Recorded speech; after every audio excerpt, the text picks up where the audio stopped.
By 1895, 1 in every 200 Americans was addicted to opiates. The hypodermic syringe killed more people in the American West than every gunfight, hanging, and Indian raid combined. The myth says the Wild West was tamed by Colt revolvers and Winchester rifles. The court records, medical journals, and import ledgers tell a different story.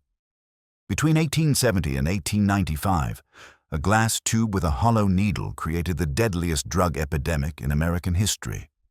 Doctors called it a miracle. Patients called it relief. The government called it a crisis that was importing 400,000 pounds of opium annually by the 1880s. This is the story of how a Scottish surgeon's invention in 1853 became the most dangerous device west of the Mississippi, and why the conventional narrative about frontier violence has been fatally incomplete for over a century. March 1882. A mining camp 30 miles outside Leadville, Colorado. Elevation 9,000 feet. Temperature 21 degrees. Dr. Thomas Mather keeps his hypodermic syringe in a leather case in his vest pocket, wrapped in felt to prevent the glass barrel from cracking in the cold. The syringe cost him $8 in Denver, more than a week's wages for the miners he treats. Inside the case are 3 hollow steel needles, each thinner than a sewing pin, and 2 glass vials of morphine sulfate dissolved in distilled water. The injured man on the table has a compound fracture. His leg bent backward when a timber gave way in the Silver Bell mine at 2 o'clock that afternoon. The bone punctured through the skin just below the knee. In the corner of the tent, his fellow miners hold whiskey bottles and watch. They expect screaming. They expect him to bite down on leather. They expect the old ways of frontier surgery. Mather draws up half a grain of morphine, 12 drops in the glass tube.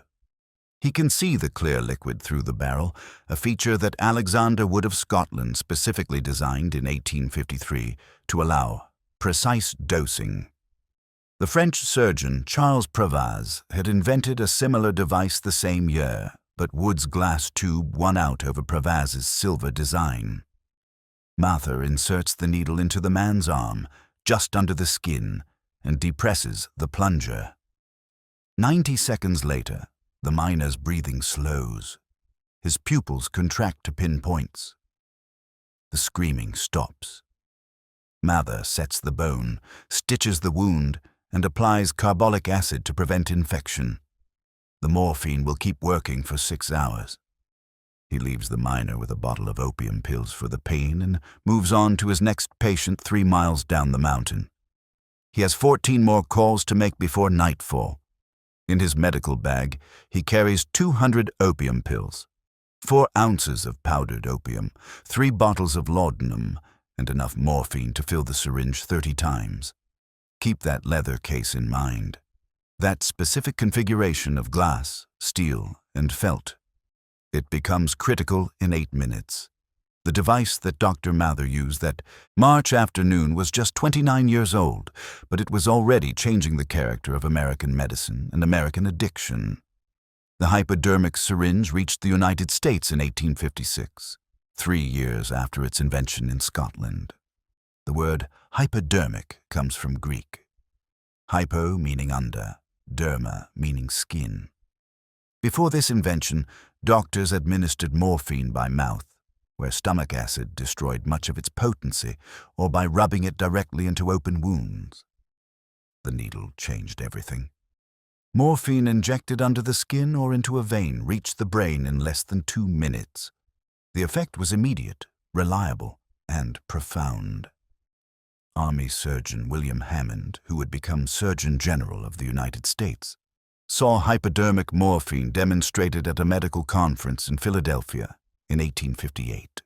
He wrote that it was as if someone had handed physicians a magic wand. When the Civil War began in April 1861, exactly 47 American doctors owned hypodermic syringes, most of them in northern cities, most of them trained in European medical schools where the device was already common. By the time the war ended in April 1865, the Union Army alone had administered 10 million opium pills and 2.8 million ounces of opium powder to its soldiers. The Confederate Army, lacking access to imports, used less morphine but still relied heavily on opium in all its forms. The arithmetic is straightforward. The Union Army treated roughly 300,000 wounded soldiers in field hospitals during the war. If even half received morphine or opium for their wounds, if even a quarter became dependent, then the device that arrived in America in 1856 created between 75,000 and 150,000 addicts by 1865. The medical term was soldier's disease. The soldiers called it army sickness. Either way, it followed them home. One particular case documents the pattern.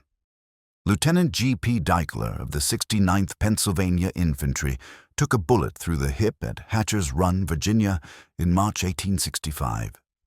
The ball tore through his colon and exited through his back, missing his spine by centimeters.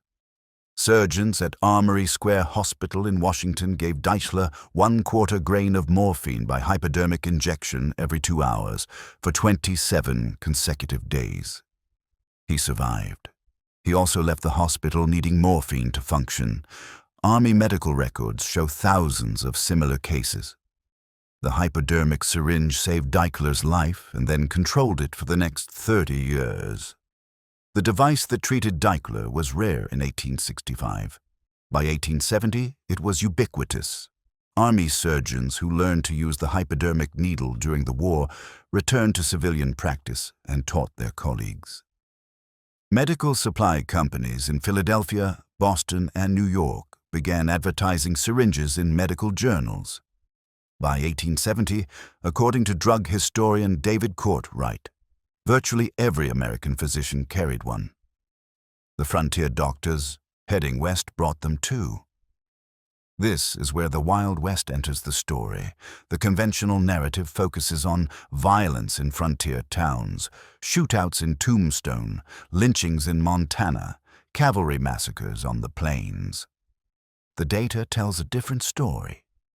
Between 1870 and 1900, the years traditionally defined as the Wild West era, opium imports to the United States increased by 538%. In 1870, America imported roughly 150,000 pounds of opium. By 1890, that figure exceeded 400,000 pounds annually, and it was still climbing. Do the arithmetic differently. In 1870, the United States population was 38 million. By 1890, it was 63 million. Population increased 66%. Opium imports increased 538%. The hypodermic syringe was driving the difference. Injectable morphine was 8 times more addictive than opium pills and far more powerful than laudanum, the alcohol-opium mixture that had been the standard painkiller for centuries. Doctors prescribed it for everything. Pain, obviously, but also chronic diarrhea, which was epidemic on the frontier where clean water was scarce. Asthma, tuberculosis, menstrual cramps, depression, alcohol withdrawal. Morphine relieved them all, immediately and reliably. A New Orleans surgeon named Charles Schuppert documented one case in his casebook from the late 1870s.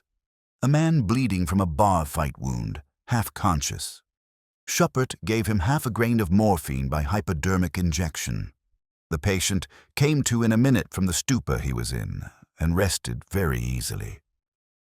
The quotation comes from Schuppert's own notes. Injectable morphine delivered what doctors had promised for centuries, but never achieved instant relief from suffering. The problem was obvious by 1875, but the momentum was unstoppable. Doctors were trained to relieve pain. Morphine relieved pain. They had few alternatives. Aspirin would not be marketed until 1899. Antibiotics were 50 years in the future. When a frontier doctor in Colorado or Montana or Arizona faced a patient in agony from a mining accident or childbirth or dysentery, the hypodermic syringe was the most powerful tool available. The fact that repeated use led to dependency was known, discussed in medical journals, and largely ignored in practice. The addiction crossed every demographic boundary. Civil War veterans, obviously, but also middle-class women, who made up more than 60% of morphine addicts by the 1880s. Male doctors prescribed injectable morphine for female complaints and diseases of a nervous character. Dr. Frederick Heman Hubbard wrote in his 1881 medical text, The Opium Habit and Alcoholism, that uterine and ovarian complications cause more ladies to fall into the habit than all other diseases combined. The hypodermic syringe made house calls with country doctors. It showed up in frontier towns wherever there was a physician's office or a drugstore. And then there were the opium dens. Chinese laborers who built the Transcontinental Railroad brought opium smoking traditions with them. By 1880, Denver's Hop Alley contained 12 opium dens with 5 more nearby. San Francisco had hundreds. The opium in these dens was imported, refined, and sold openly. Federal import tariffs applied, but there were no restrictions on sale or use. A man could walk into a drugstore in Deadwood or Tombstone or Virginia City and buy opium in any form: pills, powder, tincture, or prepared for smoking. Morphine required a slightly higher level of trust with the pharmacist, but it was still legal and available. By 1888, a survey of Boston drugstores found that opiates made up 15% of all prescriptions dispensed. Boston was not frontier territory, but the pattern held across the country. Morphine was medicine. Morphine was relief. Morphine was also creating dependency at a rate that stunned the medical establishment when they finally measured it. The measurement came in 1895. Multiple independent studies converged on the same figure. Roughly 1 in every 200 Americans was addicted to opiates, primarily morphine. The United States population in 1895 was approximately 69 million. 1 in 200 means 345,000 people were addicted to morphine or opium. For context, the entire United States Army in 1895 numbered 28,000 soldiers. The opiate epidemic was 12 times larger than the standing army. Who were these addicts? The data from the 1880s and 1890s paints a clear picture. Roughly 60 to 70% were women, mostly middle class, mostly white. 20 to 30% were Civil War veterans or their widows who had access to veteran pensions and military doctors who prescribed liberally. The remainder were scattered across every profession and class, with concentrations in professions that had easy access: doctors, pharmacists, nurses. A Boston physician surveyed his colleagues in 1889 and found that morphine addiction rates among doctors were higher than in the general population. The healers were getting sick from their own cures. The economic scale was staggering. In 1890, the federal government collected more than $800,000 annually in import tariffs on opium. That revenue came from taxing a product that was creating an epidemic. The tariff was $1 per pound on medicinal opium, but $10 per pound on smoking opium, a punitive rate designed to discourage the Chinese practice without cutting off the medical supply. It did not work. Smuggling from Canada became profitable. The street price for smoking opium in San Francisco ranged from $6 to $10 per pound. A $10 tariff on a product selling for $6 guaranteed that smugglers would bypass the law. The Sears Roebuck catalog for 1897 advertised a hypodermic kit containing a syringe, 2 needles, 2 vials, and a carrying case for $1.50. That price was equivalent to 3 days' wages for an average worker. For comparison, a Colt .45 revolver cost $20. The device that delivered morphine was cheaper than the gun that symbolized frontier violence, and it was deadlier by every statistical measure available. Here is where the story accelerates into genuine crisis. Remember Dr. Mather in Leadville with his leather case and his precise half-grain doses. By 1885, his practice had changed. The miners he treated in 1882 came back, not for injuries, but for morphine. The temporary relief became permanent need. Mather kept careful records, preserved in the Colorado Historical Society archives. Between 1882 and 1890, his morphine prescriptions increased 900%, while his surgical cases increased only 12%. He was no longer primarily treating injuries. He was maintaining addictions. This pattern repeated across the West. Doctors who used the hypodermic syringe to manage acute pain found themselves managing chronic dependency. The medical term was morphinomania. The legal term, when it was prosecuted at all, was the opium habit. The human term, recorded in letters and diaries, was simpler: slavery. A San Francisco physician named Oscar Jennings documented one case in an 1889 medical journal. His patient was a 34-year-old woman, respectable family, no history of alcohol or drug use. She developed severe menstrual cramps in 1882. Jennings prescribed morphine by hypodermic injection, a common treatment. By 1885, she was injecting herself 4 times daily. By 1888, she needed 8 injections to avoid withdrawal symptoms.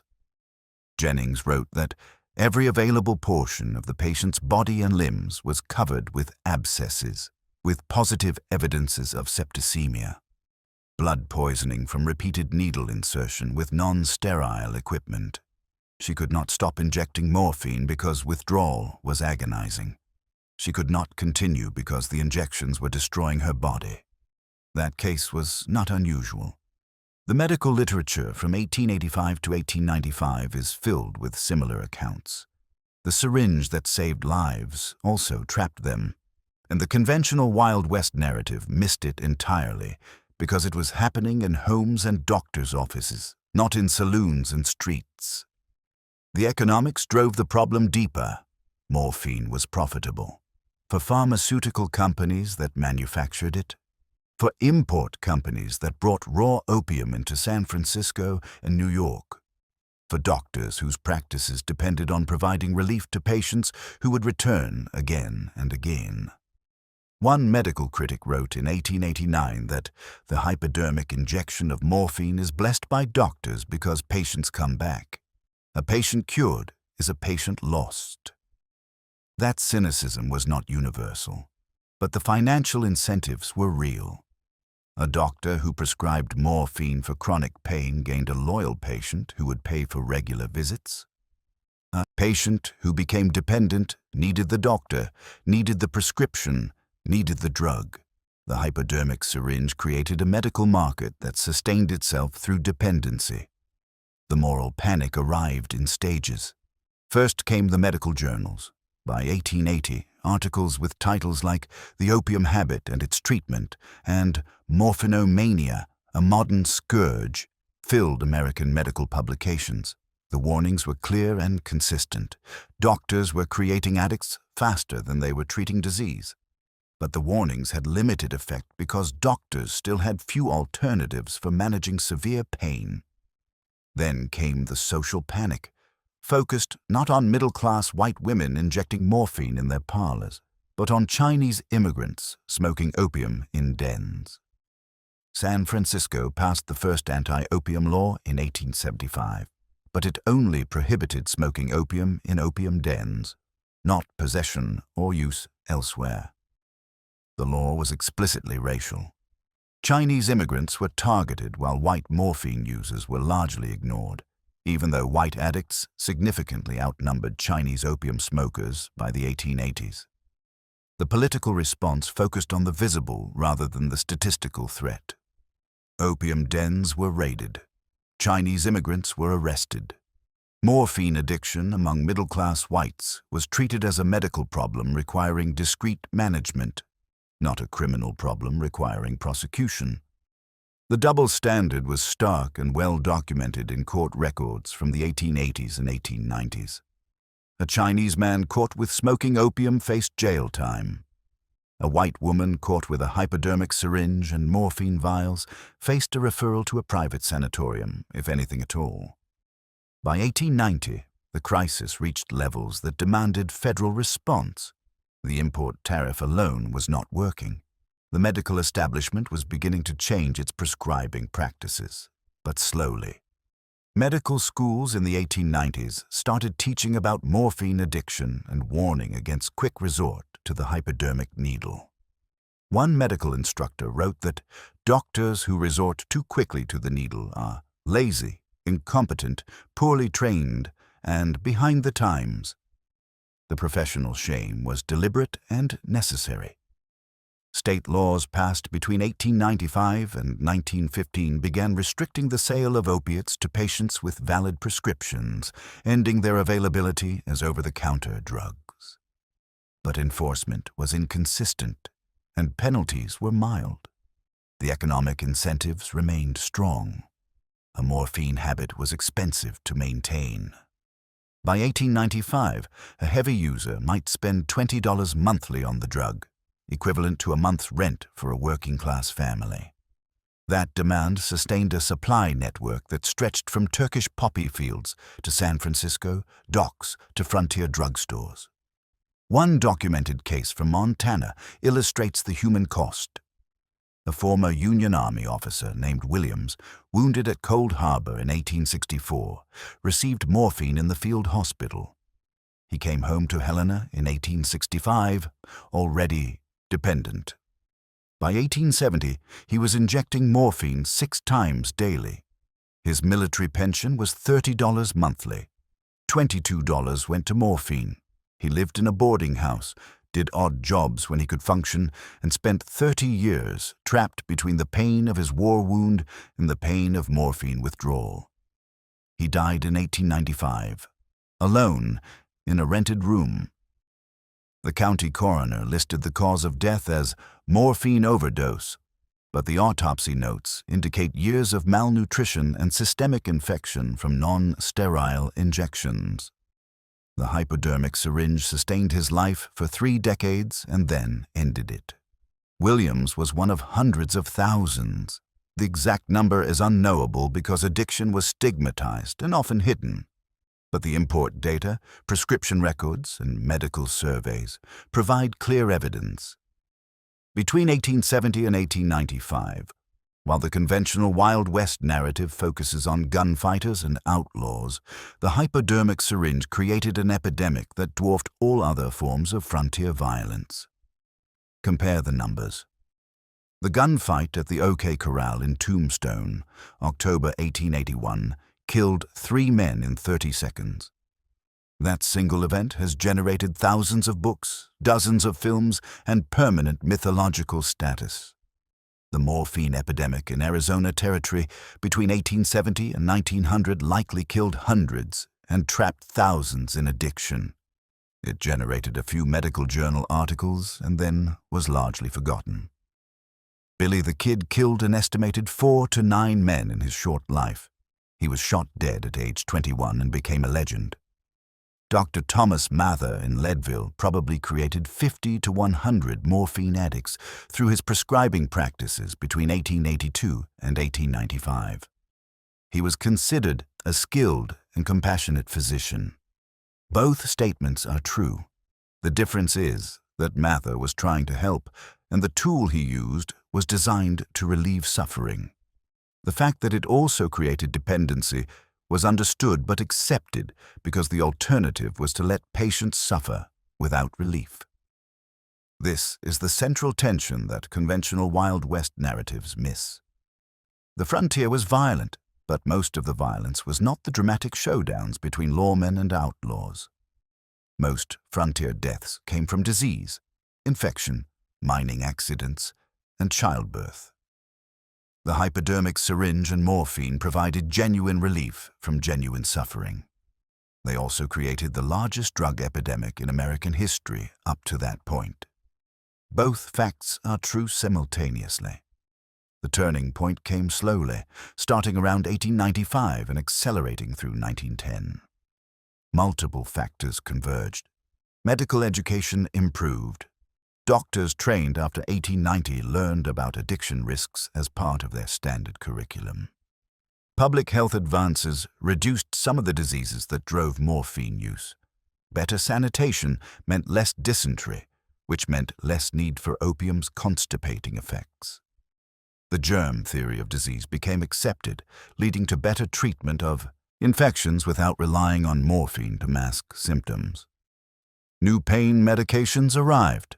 Aspirin, marketed in 1899 by Bayer, provided an alternative for moderate pain.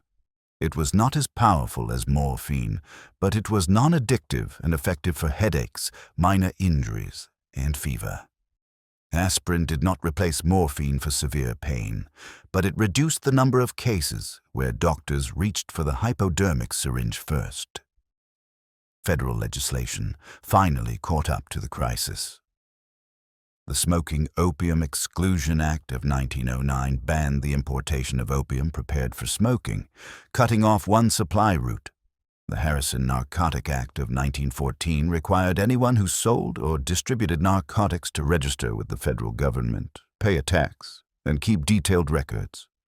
The act did not ban morphine or opium outright, but it made the supply chain transparent and subject to government oversight.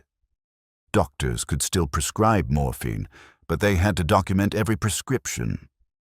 By 1920, the epidemic was receding but far from over. The population of morphine addicts in the United States had dropped from the 1895 peak of 1 in 200 to roughly 1 in 400. Still a significant public health problem, but no longer accelerating. The hypodermic syringe remained in medical use, obviously. It was and is an essential medical tool. But the way doctors used it changed. Morphine prescriptions declined. Alternative treatments expanded. The casual resort to the needle that characterized frontier medicine in the 1870s and 1880s became professionally unacceptable by 1920. What drove the Wild West morphine epidemic? The answer is not a single cause, but a convergence of factors. A new technology that provided unprecedented pain relief. A medical profession that was poorly trained to understand addiction. A frontier environment where suffering was common and alternatives were scarce. A legal and economic system that made morphine profitable to manufacture, import, prescribe, and sell. And a cultural narrative that focused attention on visible violence while ignoring the quiet epidemic happening in homes and doctors' offices. The myth of the Wild West emphasizes individual agency, the lone gunfighter, the independent settler, the rugged pioneer. The reality of the morphine epidemic reveals systemic forces, the economics of drug manufacturing, the limitations of medical knowledge, the unintended consequences of technological innovation. The hypodermic syringe was designed to save lives. It did save lives. It also created the first modern drug epidemic in American history. One final data point puts it in perspective. Between 1861 and 1865, the Civil War killed roughly 620,000 soldiers. Between 1870 and 1900, morphine addiction likely killed between 50,000 and 100,000 Americans, based on conservative estimates of the addiction rate and mortality from overdose, suicide, and complications from non-sterile injection. The war lasted 4 years. The epidemic lasted 30 years. The war is central to American historical memory. The epidemic is largely forgotten. The conventional narrative about frontier violence is not wrong. Tombstone had gunfights, Montana had vigilantes, the Plains had cavalry massacres. All of that happened. But the obsessive focus on those dramatic violent events obscures the larger statistical reality. More people died from morphine in Denver between 1880 and 1900 than died in every documented gunfight in Colorado during the same period. The hypodermic syringe was deadlier than the Colt 45. The evidence comes from multiple independent sources. Import records maintained by the U.S. Treasury Department document the tonnage of opium entering the country. Medical surveys from Boston, San Francisco, and Chicago document prescription patterns and addiction rates. Court records and coroner reports document overdose deaths. Army pension records document Civil War veterans seeking treatment for morphine dependency decades after the war ended. The data is fragmentary because many addicts hid their condition, but the pattern is clear and consistent. Why does the conventional Wild West narrative ignore this epidemic? Several factors explain the gap. First, the morphine epidemic was less visually dramatic than a gunfight. There are no photographs of hypodermic morphine injection from the 1880s that match the iconic images of Dodge City saloons or frontier gunslingers. Second, the victims were often middle-class white women who had social power to keep their addictions private. Third, the morphine epidemic challenges the myth of frontier individualism. The gunfighter myth is about personal agency and quick-draw speed. The morphine epidemic is about systemic failure and technological unintended consequences.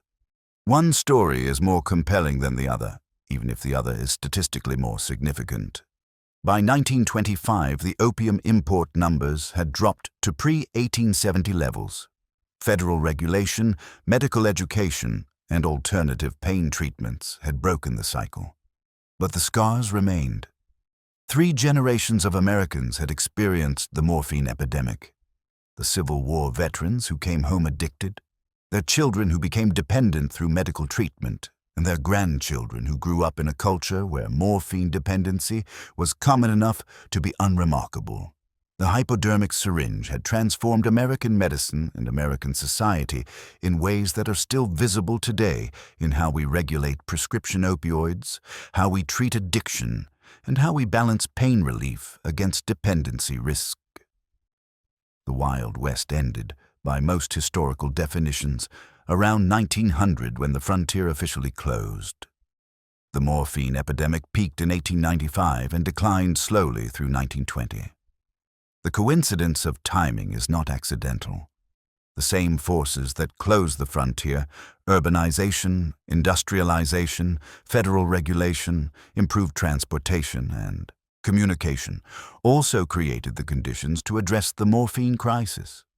The Wild West and the morphine epidemic rose together and fell together, but only one became legend.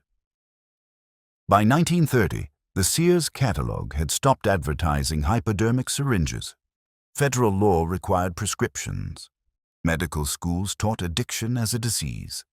The epidemic that had affected 1 in 200 Americans at its peak was receding into medical history. But the device itself remained essential to medicine. Today, billions of hypodermic injections are given annually worldwide, mostly safely, mostly for beneficial purposes. The technology was not the problem. The problem was deploying that technology into a system that was unprepared to handle its consequences. One last image from the archives. Dr. Thomas Mather's leather case, the one he carried to the Silver Bell mine in March 1882, is preserved at the Colorado Historical Society in Denver. The glass syringe is cracked but intact. The steel needles are corroded. The felt wrapping has deteriorated to fragments. Next to it in the display case is Mather's medical ledger from 1890, open to a page showing 47 morphine prescriptions written in a single month. 47 lives temporarily relieved of pain. How many of those 47 became dependent? The ledger does not record that outcome, but based on the statistical patterns from that era, probably 25 to 30 of those patients would still be using morphine 5 years later, not because they still had acute pain, but because they could not stop without agonizing withdrawal.